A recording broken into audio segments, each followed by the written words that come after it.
And we are panning the audience. There are, in fact, people in the living room. And then we'll turn in the roster too. Okay. Okay. Welcome. Thank you all for doing this. You're helping me with my homework, and I greatly appreciate it. There'll be another opportunity for you to be bored for 7 minutes. Later on in the month, I have to give a persuasive speech. So today is just informative. I'm not going to expect you to buy anything. There's no test. You don't even have to remember what we talked about afterwards.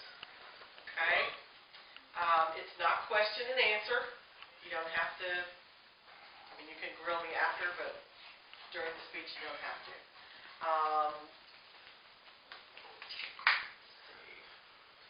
Any questions to begin with?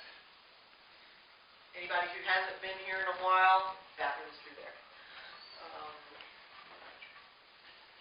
As you can see, we brought lots of pets to the festivity. Okay.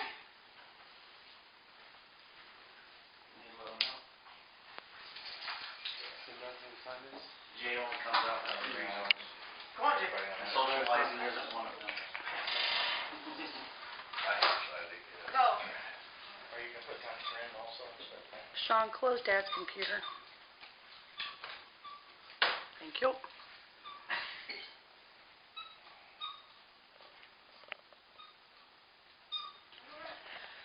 Thank you for coming. Welcome to Reading the Label, or What are parabens and why do we care? When you pick up a product, most everybody in this room uses shampoo. When you pick up a product, the first thing you do, you look at the front. Yep, that's the one I want.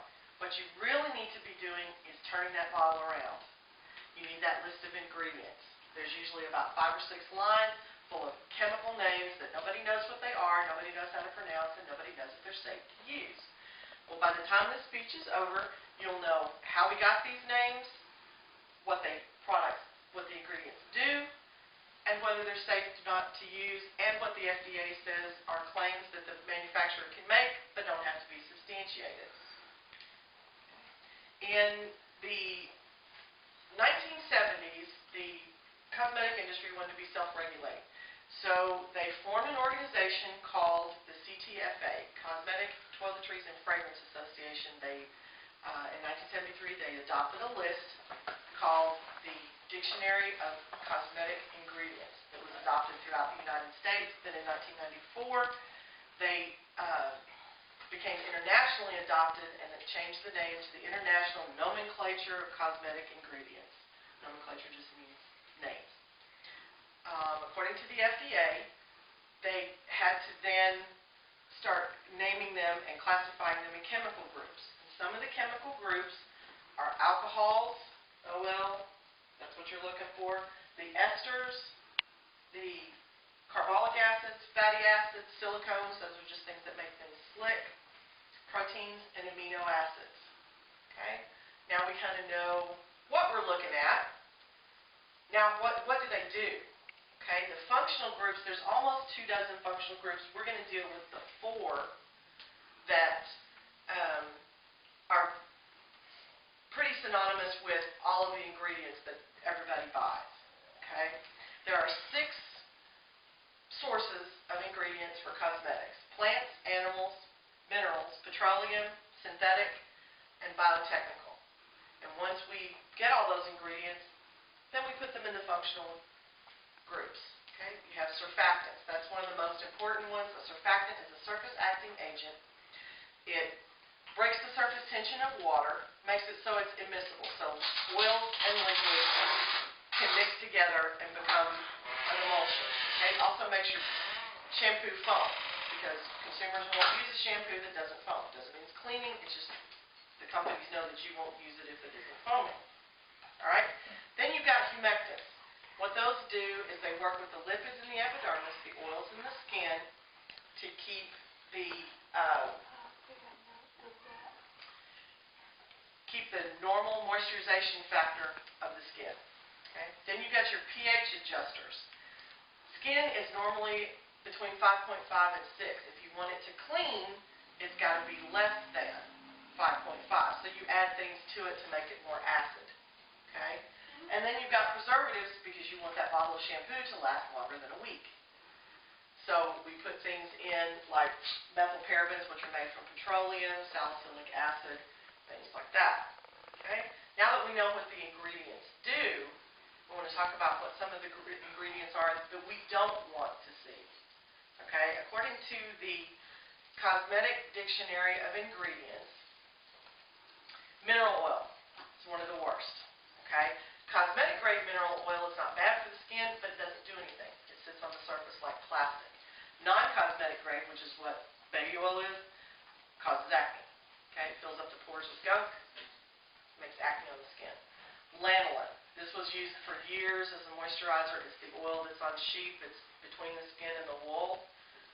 Highly acne causing. Alcohol. The alcohols that you don't want in your products are the grain alcohols. SD alcohol, which means simply denatured or specially denatured. Isopropyl alcohol.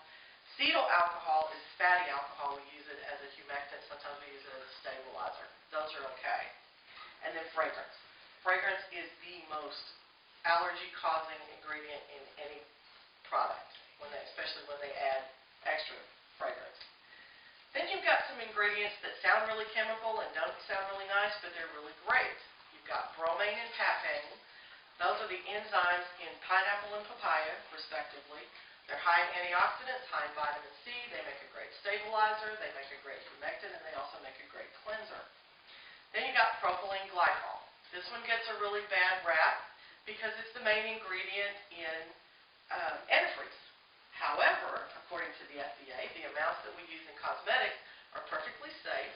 They're a great humectant. They're also a great stabilizer. And then there's parabens.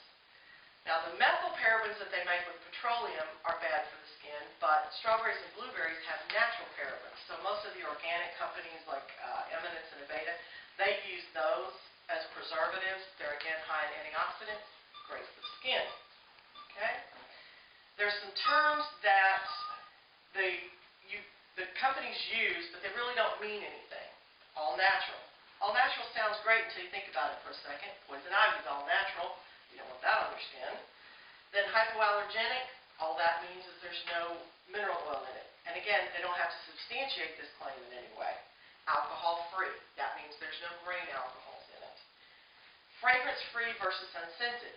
Fragrance-free means there's no added fragrance. Unscented, there is a fragrance added to mask fragrance. So if you're sensitive, buy the fragrance-free. Dermatologist or laboratory tested. That means a dermatologist opened the bottle, smelled it, said this is great. You can now call that dermatologist tested. And then my personal favorite, patented secrets. That's an oxymoron. In order to get a patent, you have to fully disclose the formula. If you don't get a patent. Okay? Now, to review, we know how the products are named, we know what they do, we know whether they're good or bad, and we know what the companies can claim but don't have to substantiate. So the first thing to do when you buy a product is turn that bottle around. Thank you.